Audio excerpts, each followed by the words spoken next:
Halo semuanya, Assalamualaikum warahmatullahi wabarakatuh. Salam warahmatullahi wabarakatuh. Jadi hari ini kami mau bikin video sesuai requestan kalian, yaitu menanyakan soal visa. Ini tuh sifatnya kita sharing aja apa yang menjadi pengalaman kami, yang nanti bisa kalian pelajari. Jadi tonton sampai habis ya. Pertama itu paspor, ya kan? Paspor itu pastikan masih aktif, ya kan? Terus yang kedua adalah nama di paspor itu minimal 2 suku kata. Jadi kalau kalian yang namanya satu suku kata kayak aku, nama aku cuma 1 suku kata, jadi kalian harus ngurus ke mana mas? Imigrasi. Iya, ke imigrasi. Kantor imigrasi. Untuk tempat pembuatan penambahan paspor. Di dokumen endorsement dan itu cepet banget, sehari jadi guys. Jadi persyaratannya tuh nanti bisa kalian cari sendiri aja di internet. Terus kalau misalnya kalian butuh, waktu itu aku butuh endorsement. Ini apa namanya, surat Endorsement. bukan Kok endorsement surat ini kan dari travel kan? ya. Itu tuh bisa, dan biasanya itu travel ngasih surat rekomendasi ya, rekomendasi. Biayanya itu sekitar 100-200 guys, kayak gitu. Kita kenanya 100 ya. Kamu kenanya kenanya 100.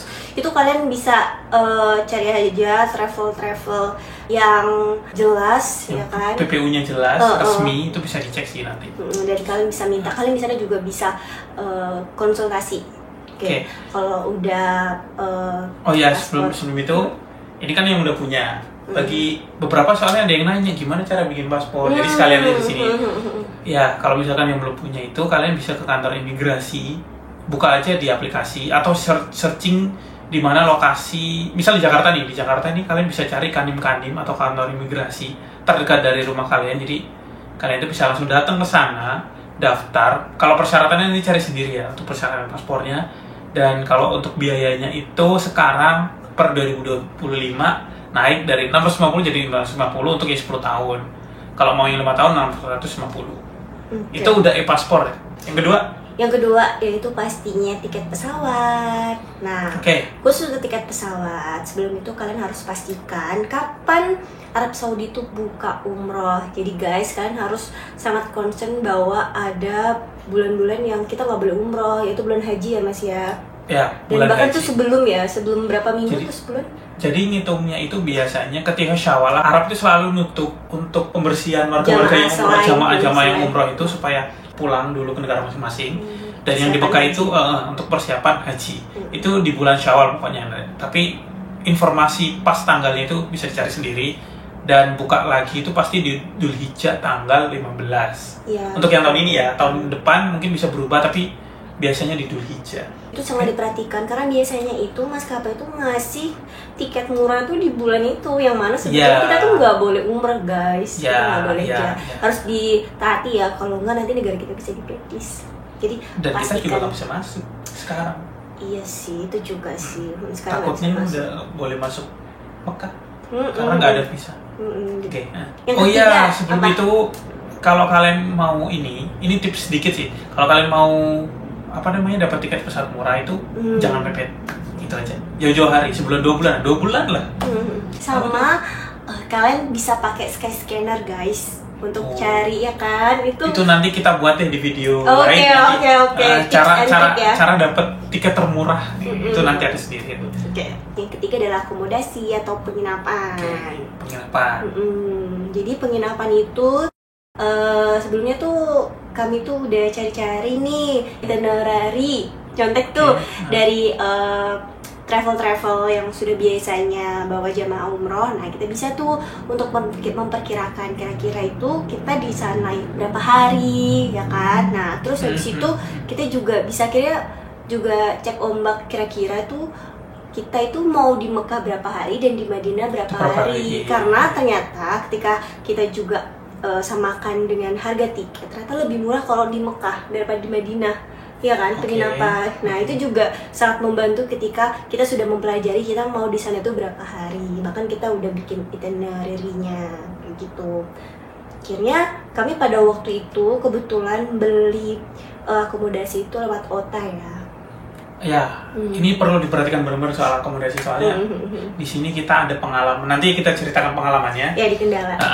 Cuman ini tuh yang jadi vokal poinnya kenapa akhirnya visa ini jadi lama.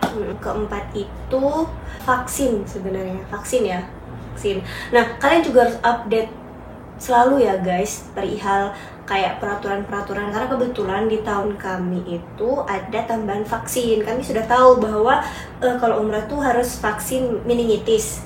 Tapi ternyata tahun ini itu baru banget bulan kami berangkat itu diwajibkan untuk vaksin polio, ya kan? Awalnya tuh jadi masih skeptis gitu loh. Travel juga bilangnya nggak perlu, nggak apa-apa. Iya, tapi kamu tuh udah warning kan? Ya kita ini aja lah, kita vaksin aja biar aman. Dan bener guys, 2 minggu sebelum keberangkatan ternyata vaksin itu diwajibkan. Alhamdulillah kami udah vaksin, itu keputusan yang tepat sih.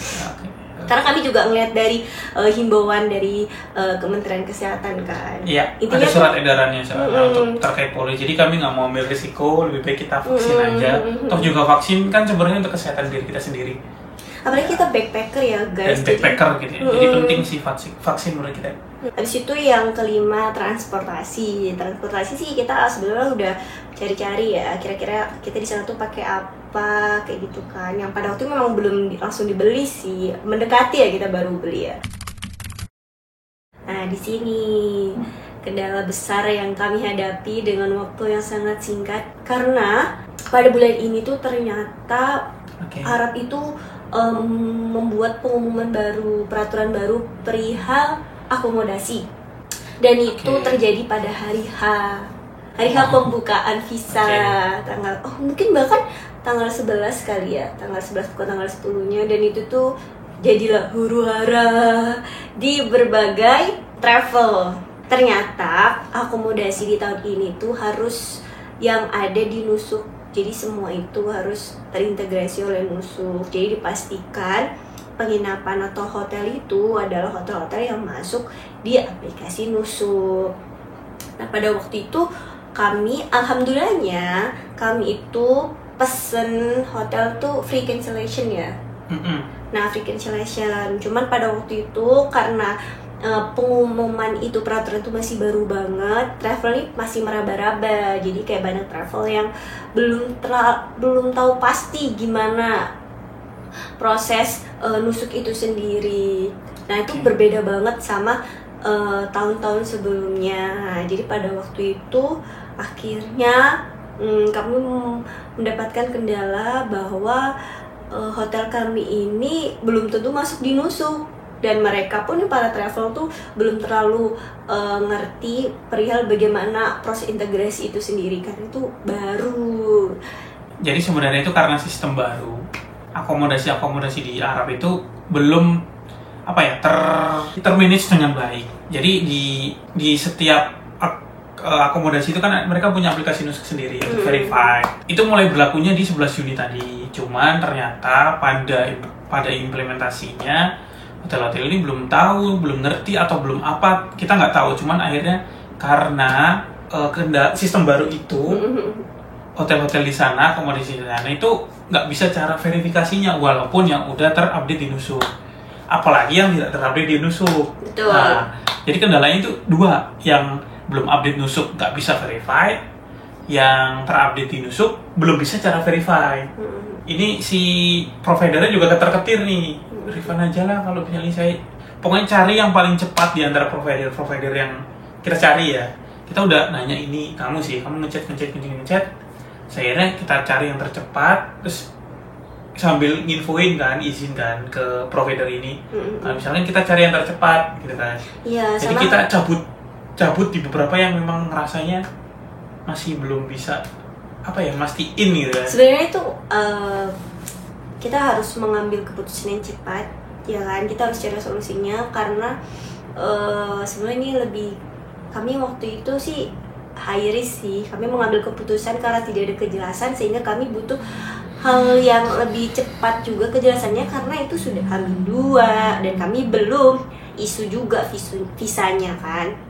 Akhirnya tuh kami cabut dan kami pastikan bahwa nggak ada problem kalau misalnya kami daftarkan ke agen lain, karena ternyata tuh dokumen kami tuh belum sampai kedutaan kan, jadi masih aman. Jadi tuh di make sure ya guys. Di situ udah akhirnya aku konsultasi juga dengan teman-teman di komunitas, akhirnya dapat agen yang dia itu orang Indonesia yang kerja di agen visa yang di Arab ya kan. Jadi kayak langsung guys, langsung ke tangan sana, yang muasasah sana yang menggaransi insya Allah bisa membantu mempercepat proses visa. Akhirnya kayak bismillahirrahmanirrahim kami mengajukanlah di sana, mengajukan dokumen untuk pengajuan visa. Hamin 2 ganti agen. Hamin 2 ya guys. Kita masuk berkas dan ternyata tuh guys itu tuh banyak banget antriannya, dan perbedaan jam waktu ini bikin lumayan bikin komunikasi sedikit ketar-ketir. Jadi kami seharian tuh nggak tidur karena kayak nungguin chatnya. Jadi apapun ponsel berdering tuh kami udah apa ini, apa visa gitu terus ya mas. Iya. Akhirnya ternyata tuh prosesnya tuh 1 harian ya, karena kan kita masukin Hamin 2 ya kan, Hamin 2 dan baru dibalas tuh besoknya dan dia baru ngurusnya ya besoknya juga. Kita besoknya juga.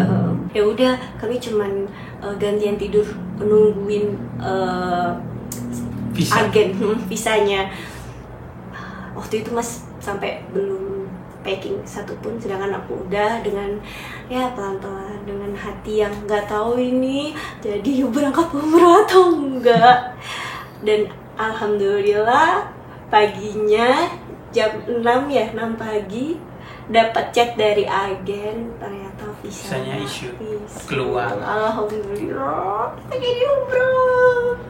Oh iya, soal akomodasi. Sebenarnya syarat akomodasi itu kita ditentukan dengan rencana perjalanan kita. Misal, itinerary ya, sesuai. Misal kalau misalkan kita mau 5 hari di Mekah, kalau 5 hari berarti nginepnya kan 4 hari toh. Nah itu hotelnya harus 4 hari dan sesuai dengan jumlah orang yang menginap. Kalau misalkan yang nginep 2, yaitu bookingan itu cuma berlaku untuk 2 orang itu. Ya kalau kapasitas hotelnya juga cuma 2 ya harus masuk 2 orang. Kalau misalkan kalian pesen yang 4, tapi ini dikonfirmasi lagi ya, soalnya yang 4 katanya udah gak boleh. Iya. Aku dengar sih, cuman kalian harus harus terus update sih. Up to date. Kalau misalkan pesen 4, ya itu berarti bukan hotelnya cuma untuk 4 orang itu. Kalau misalkan ditambah lagi, gak bisa. jadi kendala nanti takutnya jadi lama, ribet kan. Jadi dipastikan itu juga jumlah orangnya, tanggalnya sesuai dengan rencana perjalanan. Nah kalau misalkan di Madinah 4 hari, berarti nginepnya kan 3 malam. Ya 3 malam itu bookingannya. Ya sesuai ya guys. Sesuai. Sama siapa yang di sana namanya dan jumlah harinya pun harus sesuai dengan tiket pulang pergi pesawat. Jadi tuh emang ini tuh harus semuanya tuh sesuai sih. Ya pokoknya harus sesuai detail supaya pemerintah Arab itu mau mengizinkan kita untuk ke sana. Betul. Ada banyak kasus juga kan ternyata ya banyak broker dan lain sebagainya itu yang kita dengar sih. Alhamdulillah kita nggak kena itu. Oh iya, ini ada pengalaman dari kami sih soal transportasi. Jadi sebenarnya kan sekarang itu sistem barunya mewajibkan kalau misalkan kita harus punya transportasi. Transportasinya itu transportasi yang jelas dari misal kita udah kita naik pesawatnya ke Jeddah. Jadi dari Jeddah ke Mekah atau ke Madinahnya itu kita harus udah punya bookingannya. Misal kalau naik bus ada bookingan busnya, kalau naik Haramain ada bookingan Haramainnya, kalaupun nyewa mobil itu ada bookingan nyewa mobilnya. Nah itu ditanyain biasanya sama provider. Nah kita nggak tahu sih itu masuk syarat apa nggak, tapi itu ditanyain. Terus kalau misalkan kalian itu turunnya, kalau di Jeddah ya, kalau kalian turunnya di Terminal N, dipastikan juga transportasinya yang dari N ke Terminal 1 kalau naik Haramain. Kalau selain itu sih bis sama mobil kan bisa langsung dari N kan. Nah kalau Haramain itu harus ke 1. Itu dipastikan juga udah booking karena beberapa pengalaman rekan kita juga yang di sana itu mereka ditanyain sama pegawai nusuknya ya, yang pakai rompi itu kan. kebetulan kita sih nggak ditanya. Ya itu soal ini ya, tapi lebih baik kan disiapkan aja. Disiapkan aja. Nah itu kebetulan teman kami ditanya, udah ada ininya belum? Dan untungnya kan ada, jadi aman. Sama ini kelupaan perihal Cisco patuh syarat. Oh itu kan berarti di luar visa ya? Iya di luar visa. Cisco patuh sebetulnya tuh gak ditanyain ya, soalnya banyak yang nanya kan. Iya, ada yang nanya sih. Cisco patuh nggak? Gitu-gitu kan? Ya sebenarnya tuh kami bikin itu untuk biar aman aja sih, biar diri, kan? perjalanan umroh mandiri kami ini gak ada kendala, karena takutnya tuh ditanyain kan, apalagi kami tuh sendiri nggak ada yang bertanggung jawab kayak travel gitu, jadi mau nggak mau kita cari aman aja biar secara mental pikiran tuh kayak tenang. Pas lewat imigrasi itu kalau ditanya kita udah lengkap gitu kan. Tapi sebetulnya nggak ditanya sih, tapi kami nggak tahu sih. Jadi pilihan aja, kalau mau nggak ya udah silahkan dengan ketar-ketirnya gitu kalau misalkan di imigrasi. Tapi ya kalau mau kayak kami mikirnya aman, udah kita buat Cisco patuh aja. Tapi nggak ditanya sama sekali, sampai pulang pun nggak ditanya.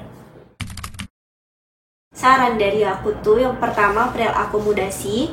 Kalau kalian pakai OTA itu sebenarnya bisa, tapi membutuhkan waktu yang lebih lama, effort atau bahkan tambahan biaya. Kalian juga bisa pakai jasa agennya. Biasanya tuh ada tambahan biaya. Tapi ada tambahan biaya ya catatannya ya.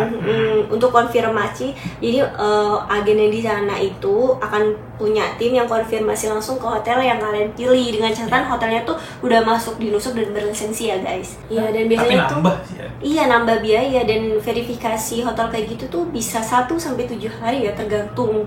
Makanya itu harus dipastikan dulu sih. Sebenarnya tuh paling enak tuh dihubungin dulu sih. Yang kedua, kalian bisa pesan lewat websitenya langsung. Yang biasanya tuh yang pertama tuh ada di website yang misalnya nih hotelnya apa namanya. Nah kalian cari tuh biasanya tuh ada linknya sekalian kan. Nah kalian chat lah di sana. Kalau misalnya responnya baik, nah bisa kalian langsung book.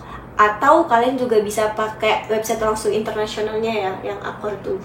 Ya salah satunya pesan langsung itu bisa biasanya hotel-hotel ini, hotel-hotel besar itu kan punya aplikasi sendiri, aplikasi atau website sendiri untuk pesan hotel. Di situ bisa. Jadi kalau hotel-hotel besar itu biasanya langsung terverifikasi Nusuk ya. Cuman ya jadi catatan adalah kalau bisa sih orang hotelnya dicek dulu. Iya, dicek dulu. Iya, soalnya takutnya pas kita udah pesan walaupun dari aplikasi, merekanya yang entah lupa lalai atau apa, akhirnya nggak terverifikasi, stuck lagi sama aja. Ini mirip sama OTA karena kita pesannya online kan. Cuman mungkin memang lebih cepat karena tangan pertama ya. Iya, tanpa lewat OTA ya, tetap ada waktu. Tetap ada waktu. Ya, itu yang perlu diperhatikan sih. Apalagi bagus lagi kalau kalian punya nomor marketingnya langsung hotelnya, misalnya kayak jaringan MR itu yang sering kayak gitu-gitu tuh biasanya ada kan, dan kalian bisa langsung chat orangnya, bisa kayak gitu lebih cepat. Atau orangnya bisa bantu verifikasi. Terus yang ketiga, kalian bisa pesen lewat agennya itu sendiri ya kan. Nah yang mana kalian bisa bandingkan saja sesuai sama ya kebutuhan kalian. Biasanya tuh agen tuh ada kerjasama atau bahkan ada list hotel-hotel dengan harganya yang mungkin bisa langsung mereka bookingkan dan langsung diverifikasi. Diverifikasi. Yang paling cepat tuh yang ini sebenarnya, karena yang handle satu orang itu. Iya sih, langsung. Cuman kayaknya harganya ya lebih mahal. Jadi pilihan kalian sih. Saran dari aku tuh perihal ini beli tiketnya atau masuk umrohnya, tiket pesawat maksudku, karena berdasarkan pengalaman aku tuh ternyata tuh terlalu mepet waktu 10 hari itu menurut aku tuh sangat mepet, apalagi Arab itu punya kebijakan biasanya punya kebijakan baru itu hari H pembukaan umrah setelah ditutup, dan itu kita kan nggak tahu ya kedepannya gimana tahun depan. Mungkin yang sekarang kalian yang mau umroh di tahun ini, alhamdulillahnya kan para travel itu atau agen itu udah mulai terbiasa karena udah 1 bulan. Jadi kayak trial and errornya tuh udah jadi alhamdulillah 1 bulan yang kemarin ya. Iya. Nah sedangkan kalau misalnya tahun depan, kalau misalnya kalian sekarang mau berencana untuk tahun depan, saran aku sebaiknya sih minimal itu pesan tiket itu 1 bulan setelah umroh itu dibuka, biar 15 Dzulhijjah tahun depan tahun ini deh berarti. Ini kan udah tahun baru.